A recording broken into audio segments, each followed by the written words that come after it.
नमस्कार, आप देख रहे हैं न्यूज 24। मैं हूं आपके साथ विपनेश माथुर और 1 बजे के बुलेटिन की शुरुआत होगी बड़ी खबर के साथ। जी हां, चुनाव नतीजों के बाद पहली बार बिहार के मुख्यमंत्री नीतीश कुमार की तस्वीरें सामने आई हैं। नीतीश कुमार ने मौलाना आजाद को पुष्पांजलि अर्पित की है। हालांकि उस दौरान उन्होंने मीडिया से कोई बात नहीं की। नीतीश कुमार ने मुख्यमंत्री आवास में मौलाना आजाद को उनके जन्मदिन पर नमन किया है।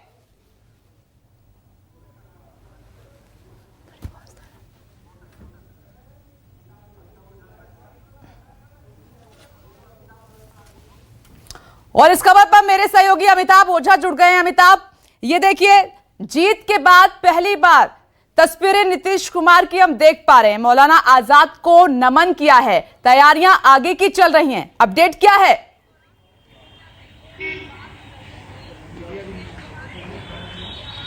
देखिए, बिल्कुल ये कल जिस तरह परिणाम आने में लेट हुआ उसके बाद नीतीश कुमार की कोई तस्वीरें सामने नहीं आई थी, मीडिया के सामने नहीं थी, लेकिन आज एक तस्वीर सामने आई उनकी, जब मुख्यमंत्री आवास में ही उन्होंने मौलाना अबुल कलाम की आवाज़ जो तस्वीर थी उनके माल्यार्पण किया, शिक्षा मंत्री की जो तस्वीर माल्यार्पण किया। और उसके बाद अब कयास ये लगाए जा रहे हैं कि अब उसके बाद जो नेताओं के आने का जो सिलसिला है वो वहाँ पर चल रहा है।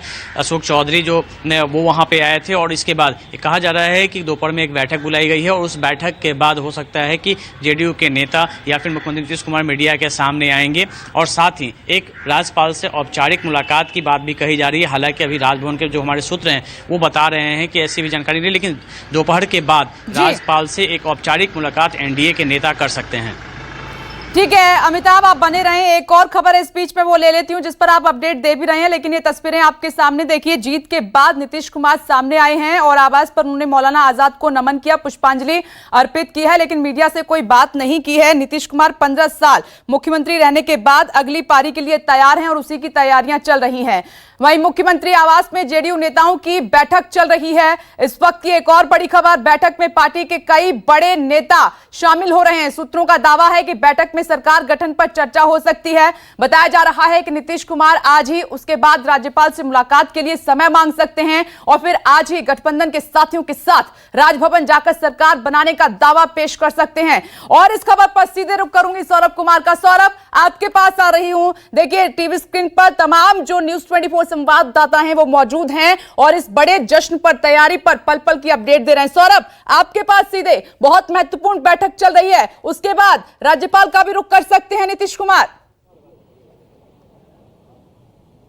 जी बिल्कुल, सबसे पहले मैं आपको बता दूं कि मैं इस वक्त मुख्यमंत्री आवास के सामने हूं और अंदर में जो पार्टी के बड़े नेता हैं, यानी जदयू के जो बड़े नेता हैं, उनके साथ मुख्यमंत्री की बैठक हो रही है और उसमें यह बातें तय हो रही है कि आखिरकार जो सरकार का स्वरूप होगा वो कैसा होगा, यानी कितने मंत्री जदयू के कोटे से बनेंगे और कितने मंत्री जो हैं वो बीजेपी के कोटे से बनेंगे। सबसे बड़ी बात है कि दो सहयोगी दल, चाहे हम की बात करें या वीआईपी पार्टी की बात करें, वो भी इस बार एनडीए में शामिल हुआ है, तो उनका स्वरूप क्या होगा, इन सभी बातों पर विस्तृत रूप से चर्चा हो रही है। लेकिन सबसे बड़ी बात है कि जो मुझे जानकारी है कि कल कैबिनेट की बैठक होगी और कैबिनेट की बैठक में नीतीश कुमार इस्तीफा देंगे, कैबिनेट भंग की जाएगी और उसके बाद जदयू और बीजेपी के अलग अलग पहले विधायक दल की बैठक होगी, फिर दोनों की साथ में बैठक होगी और उसके बाद एक मेमोरेंडम जाएगा राज्यपाल के पास और उसके बाद नीतीश कुमार खुद जाएंगे और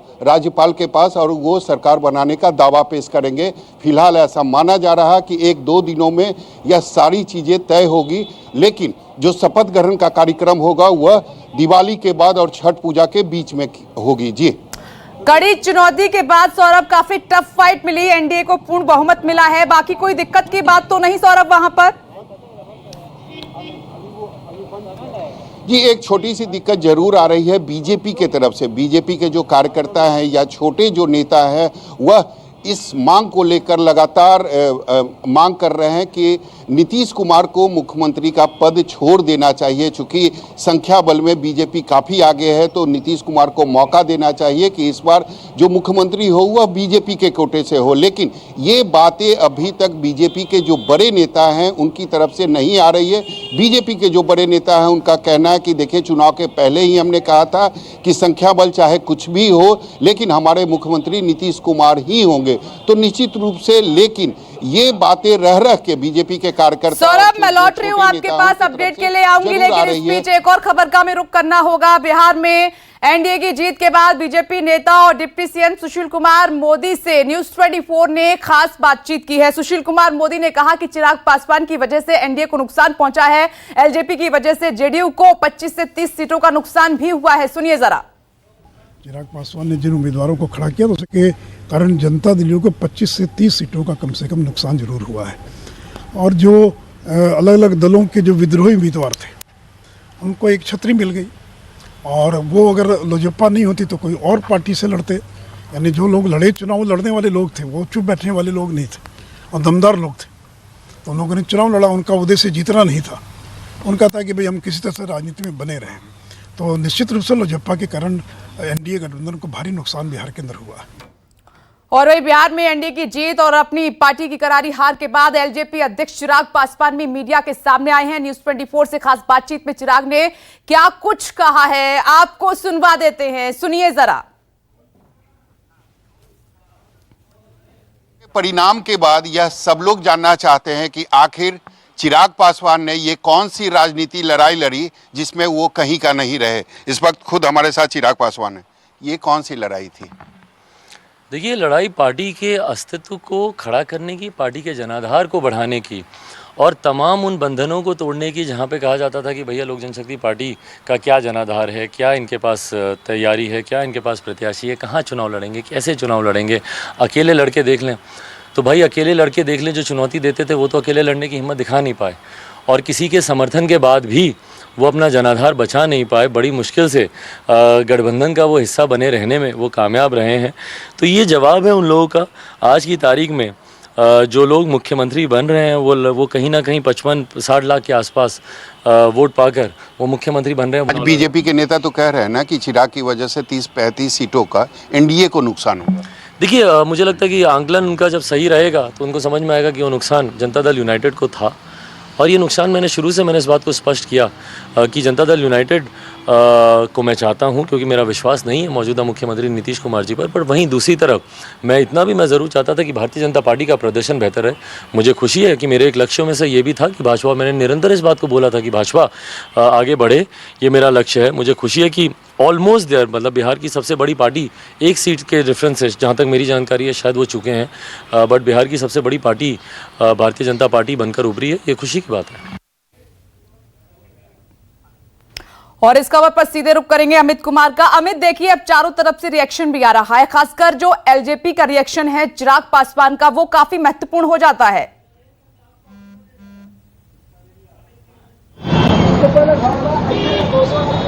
देखिए, महत्वपूर्ण नहीं है वो उनकी लाइन ही यही थी कि उनको हर हाल में इस चुनाव में नीतीश कुमार को नुकसान पहुंचाना है और इसी लाइन को लेकर, इसी मकसद को लेकर वो चुनाव में उतरे थे।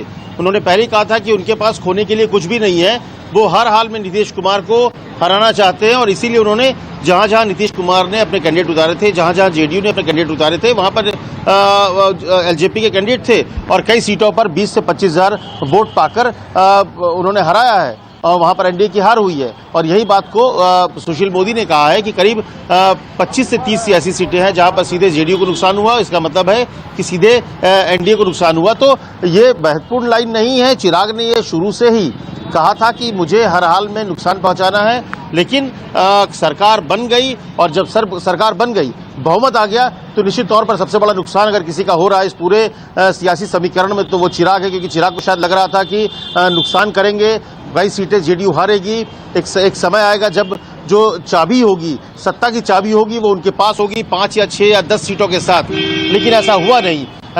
तो एक तरह से आप कह सकते हैं कि जो बहुमत आने के बाद जो एक उनका एक राजनीतिक अस्तित्व जो हो सकता था या जो एक भूमिका हो सकती थी, वो पूरी तरह से खत्म हो गई। फिलहाल 5 साल के लिए तो कम से कम चिराग पासवान के लिए बिहार की राजनीति में करने के लिए कुछ भी नहीं है। तो एक बड़ा लॉस आप कह सकते हैं कि एक बड़ी जो कोशिश थी उनकी कि एक बड़ा प्लेयर बन के उभरेंगे, एक सत्ता की चाबी उनके पास होगी, वो उसमें पूरी तरह से वो फेल हो गए हैं। हाँ, इतना जरूर है कि उन्होंने बीजेपी को बड़ा भाई बना दिया और जेडीयू को छोटा भाई बना दिया, बड़ी सीटों में कम से कम 25 से 30 सीटों को डेंट करके। जी बिल्कुल सही कह रहे हैं अमित कुमार और आज भी वो अपनी बात पर कायम है। देखिए बीजेपी के साथ तो खड़े हैं लेकिन साफ तौर पर कह रहे हैं कि एलजेपी ने बड़ा डेंट जेडीयू को पहुंचाया है। और एक और बड़ी खबर इस बीच आपकी टीवी स्क्रीन पर, आज शाम दिल्ली में बीजेपी संसदीय बोर्ड की बैठक होने की संभावना है। बताया यह जा रहा है कि आज शाम को होने वाले जश्न समारोह के बाद संसदीय दल की बैठक हो सकती है। बीजेपी अध्यक्ष जेपी नड्डा की अध्यक्षता में संसदीय बोर्ड की बैठक होगी जिसमें प्रधानमंत्री नरेंद्र मोदी, अमित शाह के अलावा संसदीय बोर्ड के अन्य सदस्य भी मौजूद रहेंगे। आपको यह भी बता दें कि शाम 6 बजे प्रधानमंत्री नरेंद्र मोदी बीजेपी कार्यकर्ताओं को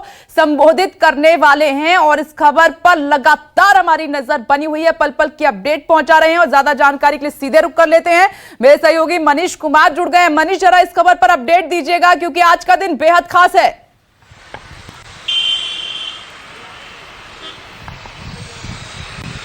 बिल्कुल विप्रेश, बहुत ही खास दिन है। 4 बजे जो है करीब यहाँ पे बीजेपी कार्यकर्ता जुटने शुरू होंगे बीजेपी मुख्यालय में, जहाँ पे उम्मीद की जा रही है कि करीब प्रधानमंत्री मोदी का 6 बजे उनको संबोधन होगा। साथ ही साथ यहाँ पे गृह मंत्री अमित शाह होंगे, बीजेपी अध्यक्ष जेपी नड्डा होंगे। आपको बता दें कि इस संबोधन के बाद माना यह भी जा रहा है कि बीजेपी संसदीय बोर्ड की बैठक होगी जिसमें प्रधानमंत्री अमित शाह और साथ ही साथ नड्डा के अलावा जो है तमाम बीजेपी संसदीय बोर्ड के अन्य सदस्य शिवराज सिंह चौहान, नितिन गडकरी, थावरचंद गहलोत, राजनाथ सिंह, ये सभी लोग मौजूद होंगे। और उस बैठक में भी प्रधानमंत्री को बधाई दी जाएगी जिस तरीके से उन्होंने नेतृत्व संभाला और बीजेपी की नैया पार लगाई, एनडीए की नैया पार लगाई बिहार में। तो जाहिर तौर पर पूरी तैयारी अंदर चल रही है विप्रेश। हालांकि मीडिया को अंदर जाने की इजाजत नहीं है बीजेपी मुख्यालय में अभी, लेकिन एसपीजी के चेकिंग के बाद अंदर जाने की इजाजत दी जाएगी, जहां पे पूरी तैयारी चल रही है। शामियाना लगाया जा रहा है, साउंड सिस्टम की चेकिंग चल रही है और प्रधानमंत्री यहां से संबोधित करेंगे। और जाहिर तौर पर बिहार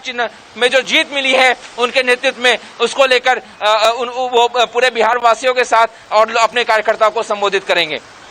मनीष, आप नजर बनाए रखिएगा, मैं लौटूंगी पल पल की अपडेट के लिए। तो न्यूज 24 के संवाददाता, क्योंकि ये बहुमत के बाद जी जो मेजॉरिटी मिली है एनडीए को, उसके बाद ये नया दिन है। तैयारियां पटना से लेकर दिल्ली तक कैसी हैं वो हर तस्वीर आपको दिखा रहे हैं।